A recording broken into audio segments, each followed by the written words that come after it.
مسنون دعائیں. سیدنا انس بن مالک رضی اللہ عنہ سے روایت ہے کہ رسول اللہ صلی اللہ علیہ وسلم نے فرمایا، جس نے اپنے بستر پر لیٹتے ہوئے یہ دعا پڑھی اس نے ساری مخلوق کی بیان کردہ اللہ کی تعریفیں کہہ ڈالی. پوری مخلوق میں سے جو جتنا بھی ذکر کرتا ہے، اللہ کی جیسی بھی تعریف کرتا ہے، گو اس نے ساری کر لی. الحمدللہ الذی کفانی وآوانی، الحمدللہ الذی اطعمنی وسقانی، الحمدللہ الذی من علی فافضل، اللہم انی اسألک بعزتک ان تنجینی من النار. تمام تعریف اللہ کے لیے ہے جس نے میری کفایت کی اور مجھے رہنے کو جگہ عنایت فرمائی. تمام تعریف اللہ کے لیے ہے جس نے مجھے کھلایا اور پلایا. تمام تعریف اللہ کے لیے ہے جس نے مجھ پر احسان کیا اور بہت زیادہ کیا. اے اللہ، میں تجھ سے تیری عزت کے واسطے سے سوال کرتا ہوں کہ تو مجھے آگ سے نجات دے دے، کیونکہ مومن کی سب سے بڑی فکر جہنم کی آگ ہے، سب سے زیادہ ڈرانے والی چیز اس کو. سیدنا ابن عمر سے روایت ہے کہ رسول اللہ صلی اللہ علیہ وسلم جب بستر پر تشریف لاتے تو فرماتے، الحمدللہ الذی کفانی وآوانی واطعمنی وسقانی والذی من علی فافضل والذی اعطانی فاجزل، الحمدللہ علی کل حال، اللہم رب کل شیء وملیکہ وإلہ کل شیء اعوذ بک من النار. تمام تعریف اللہ کے لیے ہے جس نے میری کفایت کی اور مجھے رہنے کو جگہ عنایت فرمائی، مجھے کھلایا اور پلایا، اور وہ ذات جس نے مجھ پر احسان کیا اور بہت زیادہ کیا، جس نے مجھے دیا اور بہت خوب دیا. ہر حال میں اللہ ہی کی تعریف ہے. اے اللہ، اے ہر چیز کے پالنے والے اور اس کے مالک، اے ہر چیز کے معبود، میں آگ سے تیری پناہ چاہتا ہوں. اس دعا میں بھی آگ سے بچنے کی فکر ڈالی گئی. تو اس میں بھی آپ دیکھیے کہ جو نعمتیں ہیں اللہ سبحانہ وتعالیٰ کی، ان کو یاد کر کے اللہ کی تعریف بیان ہو رہی ہے. اور خاص طور پر یہ جو دو الفاظ ہیں نا، الحمدللہ الذی کفانی وآوانی، وہی مجھے کافی. بندے تو سب چھوڑ جاتے ہیں اور وہی مجھے پناہ دینے والا ہے. پناہ کس کو چاہیے ہوتی ہے؟ ہو از ویک، جس کے اندر کوئی ڈر ہوتا ہے، خوف ہوتا ہے، اندیشے ہوتے ہیں، وسوسے، کیا بنے گا میرا، کیا ہوگا. اور یہ ہر ایک کو ہوتے ہیں اپنی اپنی کیپیسٹی کے مطابق، جس کے جو مسائل ہوتے ہیں. اگر یہ مسئلہ حل نہ ہو تو کیا ہوگا، اگر مجھے جاب نہیں ملی تو کیا ہوگا، اگر میری جاب چلے گی تو کیا ہوگا، اگر میری شادی نہ ہوئی تو کیا ہوگا، اگر میرے بچے ہی نہ ہو تو پھر کیا ہوگا، پھر تو میری کوئی نسل نہیں چلے گی. پتہ نہیں کیا سے کیا شیطان انسان کو سجھاتا رہتا ہے اور خوف دلاتا رہتا ہے. تو اس لیے کوئی بھی چیز جب ذہن میں آئے اس طرح کی پریشان کن، اور پھر بڑھاپے کا خوف ہوتا ہے وغیرہ وغیرہ، کبھی کوئی خیال ڈال دیے کبھی کوئی ڈال دی، انتہا نہیں ہے ان کی. لیکن یہ فار ایگزامپل چند باتیں جن پہ عام طور پر لوگ پریشان رہتے ہیں. تو ہمیشہ سوچا کریں کہ آج تک کس نے دیا ہے اور اب تک کون دے رہا ہے. تو جس نے اب تک کیا، کیا وہ آئندہ نہیں کرے گا؟ ہاں کم. ایکچولی ہم سب اپنے آپ کو بڑے عقل مند بھی سمجھتے ہیں، اس کے باوجود جو اصل فکر کی چیز ہے اس کی فکر نہیں کرتے، اور جن کی فکر نہیں کرنی چاہیے وہ فکر اپنے اوپر سوار رکھتے ہیں اور اس کے ساتھ جیتے ہیں. اس کو تو اپنے کھانے پینے کی طرح زندگی کا حصہ بنا رکھا ہے. صبح شام کھاتے بھی پیتے بھی اور غم بھی کھاتے رہتے ہیں اور فکریں بھی کھاتے رہتے ہیں ساتھ ساتھ. ان ساری فکروں کو جمع کر لیں جتنی بھی کوئی ہیں، جب سے ہوش سنبھالی اس وقت سے لے کے اب تک، ان سب کو اکٹھا کر لیں اور دوسری طرف آگ کو رکھ لیں. کون سی بڑی؟ آگ کی مصیبت سب سے بڑی، اور سب سے زیادہ فکر کی ضرورت وہاں پر ہے. ان تنجینی من النار. سیدنا ابو ہریرہ سے مروی ہے، ایک مرتبہ سیدنا ابو بکر نے نبی صلی اللہ علیہ وسلم سے عرض کیا، اے اللہ کے رسول صلی اللہ علیہ وسلم، مجھے کوئی ایسی دعا سکھا دیجئے جو میں صبح شام اور بستر پر لیٹتے وقت پڑھ لیا کروں. نبی صلی اللہ علیہ وسلم نے یہ دعا سکھائی، اللہم عالم الغیب والشہادۃ فاطر السماوات والارض رب کل شیء وملیکہ اشہد ان لا الہ الا انت اعوذ بک من شر نفسی وشر الشیطان وشرکہ. اے اللہ، اے ظاہر اور پوشیدہ سب کچھ جاننے والے، آسمانوں اور زمین کو پیدا کرنے والے، ہر چیز کے رب اور اس کے مالک، میں اس بات کی گواہی دیتا ہوں کہ تیرے علاوہ کوئی معبود نہیں. میں اپنی ذات کے شر، شیطان کے شر اور اس کے شرک سے تیری پناہ میں آتا ہوں. اس دعا میں بھی آپ دیکھیے کہ پہلے اللہ سبحانہ وتعالیٰ کی صفات کا ذکر ہے کہ اے اللہ، کون ہے اللہ؟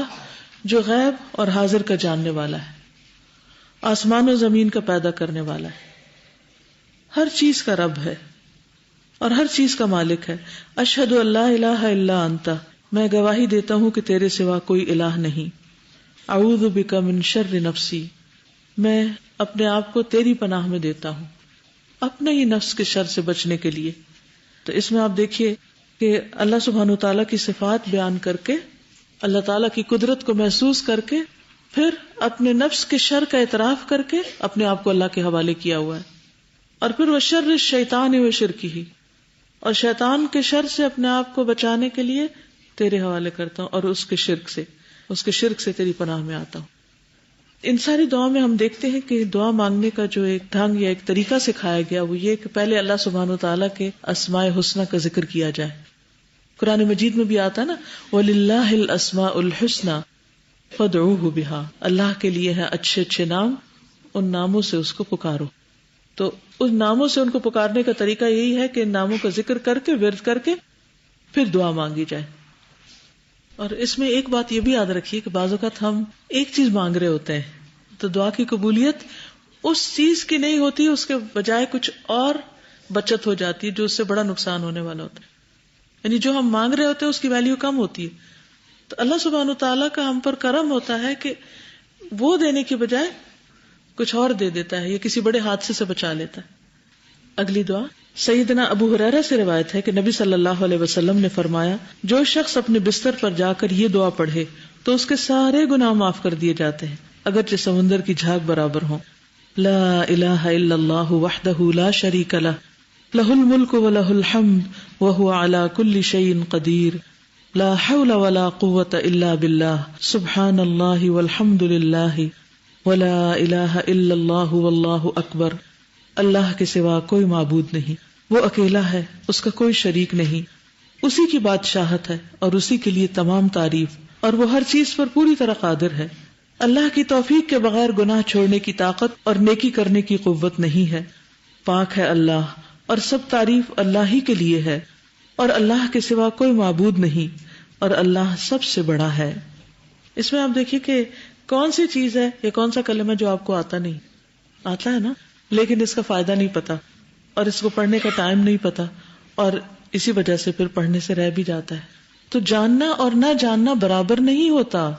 ہم سونے جا رہے ہیں، وضو بھی کر لیا، ہاتھ دھو لیے، سب اپنے آپ کو صاف ستھرا کر لیا، بستر بھی جھاڑ لیا، جسمانی صفائی ہوگی، ساری ظاہری صفائی ہو گئی، لیکن اس کے ساتھ ساتھ جو گناہوں کا بوجھ اور گندگی اٹھائی بھی ہے اس کا کیا ہوگا؟ تو اس کو صاف کرنے کے لیے یہ دعا اگر کوئی پڑھے تو سارے گناہ اس کے معاف ہو جائے۔ کتنا ہلکا پھلکا پھر ہو کر انسان سوئے۔ سب کو ایک کلمہ آتا ہے نا، لا الہ الا اللہ وحدہ لا شریک لہ، اور پھر اس کے بعد لا حول ولا قوۃ الا باللہ کس کو آتا ہے؟ سب کو آتا ہے۔ سبحان اللہ والحمد للہ ولا الہ الا اللہ واللہ اکبر، بس آلریڈی آتا ہے، لیکن پڑھتے کوئی نہیں، پڑھتے نہیں کیونکہ پتہ نہیں، اندھیرے میں ہے، چیز سامنے رکھی ہوئی ہے، نظر نہیں آتی، فائدہ نہیں اٹھا سکتے۔ تو جہالت اندھیرا ہے اور علم روشنی ہے۔ اور اس میں بھی اللہ سبحانہ تعالیٰ کی توحید کا ذکر ہے، اس کی بادشاہت کا، اس کی تعریف ہے، اور پھر اس کی قوت، اس کے ہر عیب سے پاکیزگی، اور اس کا شکر، اور اس کے سوا کوئی الہ نہیں، اور اس کی بڑائی کہ وہ سب سے بڑا ہے۔ اس کا اقرار کر کے آپ سوتے ہیں۔ اگلی دعا ہے سیدنا حذیفہ سے روایت ہے، رسول اللہ صلی اللہ علیہ وسلم جب رات کو بستر پر لیٹتے تو اپنا ہاتھ رخسار کے نیچے رکھتے اور کہتے، اللہم بسمک اموت و احیا، اے اللہ تیرے نام کے ساتھ میں مرتا ہوں اور زندہ ہوتا ہوں۔ اور اس میں نیند کو واضح طور پر موت کہا گیا کہ موت اور زندگی کا سوال ہے۔ سیدہ حفصہ زوجہ نبی کہتی ہیں صلی اللہ علیہ وسلم کہ نبی صلی اللہ علیہ وسلم جب سونے کا ارادہ فرماتے تو اپنا دایاں ہاتھ رخسار کے نیچے رکھ لیتے، پھر 3 مرتبہ فرماتے، اللہم قنی عذابک یوم تبعث عبادک، اللہم قنی عذابک یوم تبعث عبادک، اللہم قنی عذابک یوم تبعث عبادک، اے اللہ مجھے اپنے عذاب سے بچا لینا جس دن تو اپنے بندوں کو اٹھائے گا، یعنی قیامت کے دن کے عذاب سے۔ اصل میں ہم قیامت کے دن کے بارے میں کم سوچتے ہیں. یہ سوچتے ہیں تو پورے سیکوینس کے ساتھ نہیں سوچتے کہ کتنے مرحلے ہیں وہاں. سب سے پہلے تو جب اٹھائے جائیں گے اور ایک طویل عرصے تک حساب قائم نہیں ہوگا اور سورج بالکل سر پہ ہوگا اور پسینے کے مارے لوگوں کو برا حال ہوگا. ہر شخص کا پسینہ اس کے گناہوں کے مطابق ہوگا. اور اللہ سبحانہ وتعالیٰ اس دن اتنے ناراض ہوں گے کہ نہ اس سے پہلے کبھی اور نہ اس کے بعد ہوں گے. اور پھر نبی صلی اللہ علیہ وسلم کی شفاعت سے حساب شروع ہوگا. تو اس دن کی فکر لگا لینی چاہیے ہمیں اور اس کے لیے دعا مانگتے رہنا چاہیے. ان دعاؤں کی برکت سے انشاءاللہ ہمارے عمل بھی پھر درست ہو جائیں گے. تو یا رب اس دن کے عذاب سے بچانا. اب آپ دیکھیے کہ ان ساری دعاؤں میں کوئی دنیا مانگنے کا ذکر کوئی نہیں ہے جو ہمارے سر پہ سوار رہتی ہے ہر وقت. یہ بھی مل جائے، وہ بھی مل جائے، یہ کام ہو جائے، وہ ہو جائے. اس میں تو کچھ بھی نہیں ہے. حقیقت یہ جس کی آخرت ٹھیک ہوگی اس کی دنیا خود بخود ٹھیک ہو جائے گی. اس کو اللہ نے جو دیا ہوگا اس پر بے پناہ شکر گزار ہوگا، اسے نعمتیں نظر آنے لگیں گی. اور جو نہیں دیا اس پر بھی وہ شکر گزار ہوگا کہ الحمدللہ نہ ہے نہ حساب ہے. اور بڑے بڑے غم بھی ہلکے ہو جائیں گے کیونکہ ایک اور بڑا غم لگا ہوا ہے نا آخرت کا. یہ تو چھوٹا سا ہے. یہ مسئلہ، یہ چیز مل گئی ٹھیک ہے، نہیں ملی تو کیا ہوگا؟ زیادہ سے زیادہ کیا ہوگا؟ کوئی ہماری جان لے لے گا؟ کچھ بھی نہیں ہوگا. دنیا کی کوئی بھی محرومی ایسی نہیں کہ جس کے پیچھے انسان اپنی جان گلا دے، لیکن آخرت کی محرومیاں ایسی ہیں کہ جو واقعی فکر کے لائق ہیں. اس لیے بار بار ہر دعا میں اسی چیز کی تکرار ہے. پھر ہے سیدنا سہیل سے روایت ہے، جب ہم میں سے کوئی سونے لگتا تو ابو صالح کہتے ہیں کہ اپنی داہنی کروٹ پر سو اور یہ دعا پڑھو: اللہم رب السماوات ورب الارض ورب العرش العظیم ربنا ورب کل شیء فالق الحب والنوى ومنزل التوراۃ والانجیل والفرقان اعوذ بک من شر کل شیء انت آخذ بناصیتہ اللہم انت الاول فلیس قبلک شیء وانت الآخر فلیس بعدک شیء وانت الظاہر فلیس فوقک شیء وانت الباطن فلیس دونک شیء اقض عنا الدین واغننا من الفقر. اے اللہ، آسمانوں اور زمین کے رب اور عرش عظیم کے رب، اے ہمارے رب اور ہر چیز کے رب، دانے اور گٹلی کے پھاڑنے والے، تورات، انجیل اور فرقان نازل کرنے والے، میں ہر چیز کے شر سے تیری پناہ مانگتا ہوں. تو ہی اس کو پیشانی سے پکڑنے والا ہے. اے اللہ، تو ہی اول ہے، بس تجھ سے پہلے کوئی نہیں اور تو ہی آخر ہے، بس تیرے بعد کوئی نہیں اور تو ہی ظاہر ہے، بس تجھ سے اوپر کوئی نہیں اور تو ہی باطن ہے، بس تیرے سوا کوئی نہیں. ہم سے قرض ادا کروا دے اور ہمیں محتاجی سے مالدار کر دے. اس میں بھی آپ دیکھیے پہلے اللہ سبحانہ وتعالیٰ کی صفات کا ذکر ہے. اے اللہ جو رب ہے آسمانوں اور زمین کا، جو رب ہے عرش عظیم کا، جو ہمارا رب ہے اور ہر چیز کا رب ہے. تو اللہ سبحانہ وتعالیٰ کی ربوبیت کا اظہار اور اس پر ایمان اور اس کا واسطہ ایک طرح سے. پھر اللہ سبحانہ وتعالیٰ کی تخلیق کا ذکر، فالق الحب والنوى. پھر منزل التوراۃ والانجیل والفرقان، کہ اللہ تعالیٰ کی ہدایت دینے کا ذکر، کیسے بندوں کی ہدایت کے لیے اس نے صرف گٹلی اور پھل نہیں نکالے بلکہ کتابیں بھی اتاری.